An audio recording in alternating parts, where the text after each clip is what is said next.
سلامونه ملګرو. پاکستان به مقابله نیوزیلند لومبنی د چیمپیون ټرافي لومبنی میچ چې کوم پاکستان په 70 رنزونو باندې بایلو، رن ریټ هم ډیر زیات راکم شو. په 60 رنز باندې میچ بایلل چې کوم دی دا یو ډیر غټ مارجن دی. مکمل سکور کارت باندې خبره کوو. په میچ کې پاکستان کرکټ ټیم څه غلطیاں نه کړې وي او هم په دې ویډیو کې په اخر کې ډیسکس کوو. خو لومبنی راځو سکور کارت ته. جی لومبنی بیټینګ نیوزیلند کړو چې نیوزیلند په خپل لومبنی اننګز کې 320 رنزونه جوړ کړو او 15 کھلاڑیان اوټو 50 اوورونه مکمل واخلو. د نیوزیلند طرف اوپنر بیټسمن ویلیانګ یو سل اوور رنزونه جوړ کړو په 113 بالونو باندې. ډیون کان میں 17 بال 10، ولیامسن 2 بال 1، ډیریل میچل 24 بال 10.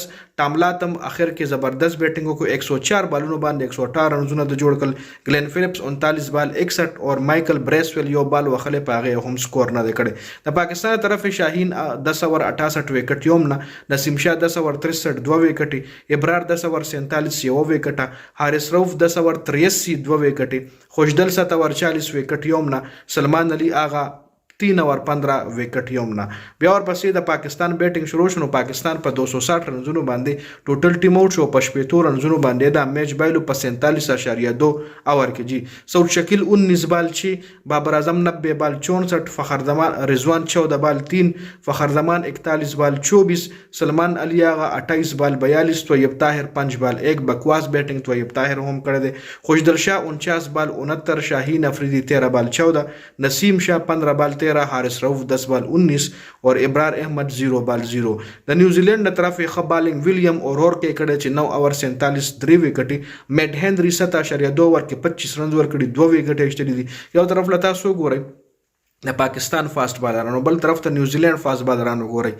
وختي ویډیو ما جوړه کما تاسو لوم وي چې د پاکستان بالینګ نو پیچ د بیټینګ د پاره خي او چې د پاکستان بیټینګ شنو پیچ د بالینګ د پاره بیا خوي. مایکل بریسویل 10 اور 38 یو وکټه، گلین فلپس 9 اور 63 د پکې لګ ایکسپنسیو بالینګ کړی دی. میچل سانټنر 10 اور 66 خو د پکې 3 وکټي مشتري دي. نیتن سمیت 2 اور 20 یو وکټه دوهم تر لاسو کړی دا. نو دا میچ پاکستان په 75 رنزونو باندې بایلو. د پاکستان ټوټل ټیم په 260 رنزونو باندې اوټ شو په 47.2 اوور کې. جی پاکستان میچ د میس فیلډینګ په وجه باندې بایلو. خوشدل شاه په باونډري باندې ډیر آسان کیچ ډراپ کو. د اغه نه پس هغه بیا څومره سکور وکړ کوم د نیوزیلند بیټسمن دی. نیوزیلند بیټسمن 118 رنز چې کوم بیټسمن کړي و ټاملاتم دله تقریبا 2 کیچونه ډراپ شو. سلمان علي هغه نه خیره خو لګلره خو سلمان علي هغه لاس ور رسیدل وجي. نو پاکستان نن ډیر زیات میس فیلډینګ وکړ دغه په وجه باندې. یو پاکستان چې کوم بیټینګ لاین اپ ته کمپلیټلی فلاپ ته ټول هغه کلاړیان را دغه شوی دي چې ته په یقین نشي کولای چې دی به تعالی چوغټي. میډل اډر انتهایی کمزور، ټاپ اډر کې هم دغه چلی چې کله پریشر پر راشي بیا سکور نه کیږي.